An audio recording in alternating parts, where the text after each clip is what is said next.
the gospel story doesn't end at the ascension. When Jesus rose into the clouds, he left behind 11 faithful men with one divine mission: go and make disciples of all nations. But what happened to them afterward? This hour-long exploration journeys through the lives of the apostles after Jesus returned to heaven, revealing the powerful legacy they carried forward. The Great Commission. Before ascending, Jesus commanded his disciples to be his witnesses in Jerusalem, Judea, Samaria, and to the ends of the earth. Acts 1:2-8. The book of Acts begins with the Holy Spirit descending at Pentecost. Peter preaches, 3,000 are saved, and the early church is born in Jerusalem. The disciples begin to fulfill the Great Commission, fueled by the Spirit and driven by boldness. Peter, the rock of the early church. Peter emerges as a leader, healing the sick, confronting religious leaders, and guiding the first church. Later, according to tradition, he preaches in Rome and is crucified upside down under Emperor Nero around 64 AD. His letters 1 and 2, Peter reveal a mature, compassionate shepherd urging the church to endure persecution.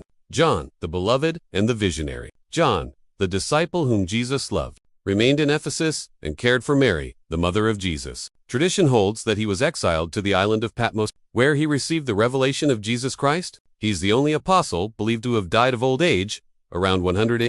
Thomas, faith to the ends of the earth, often remembered as Doubting Thomas. He later took the gospel as far as India. There, he founded churches and was eventually martyred. Even today, Christians in Kerala trace their faith back to him. James, son of Zebedee, first martyr among the 12. Acts 12:2, 2 records that King Herod Agrippa I had James put to death by the sword, making him the first apostle to be martyred, around 44 AD. His sacrifice shocked the church and showed the cost of following Jesus. Andrew, Philip, Bartholomew, and others. Andrew, Peter's brother, is said to have preached in regions around the Black Sea and was crucified in Greece. Philip evangelized in Asia Minor and was martyred in her.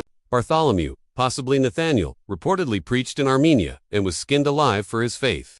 These apostles carried the message far and wide, each facing brutal ends with unwavering courage. Matthew, Simon, Thaddeus, and James, son of Alphaeus. Matthew, the former tax collector, preached in Ethiopia and may have been martyred there. Simon the Zealot and Thaddeus preached in Persia and Syria, both dying as martyrs. James, son of Alphaeus, also met a violent end, though historical details vary. Paul, apostle to the Gentiles. Though not one of the original 12, Paul's ministry is unparalleled. He wrote 13 books of the New Testament, endured shipwrecks, imprisonment, and stonings, and eventually was beheaded in Rome. His legacy shapes Christianity to this day. Reflections: these men, once fishermen, tax collectors, and skeptics, became bold witnesses, missionaries, and martyrs. Their lives after Jesus' ascension were marked by suffering and triumph, courage and grace. Their story continues through us as we answer the same call to follow Christ and spread the good news.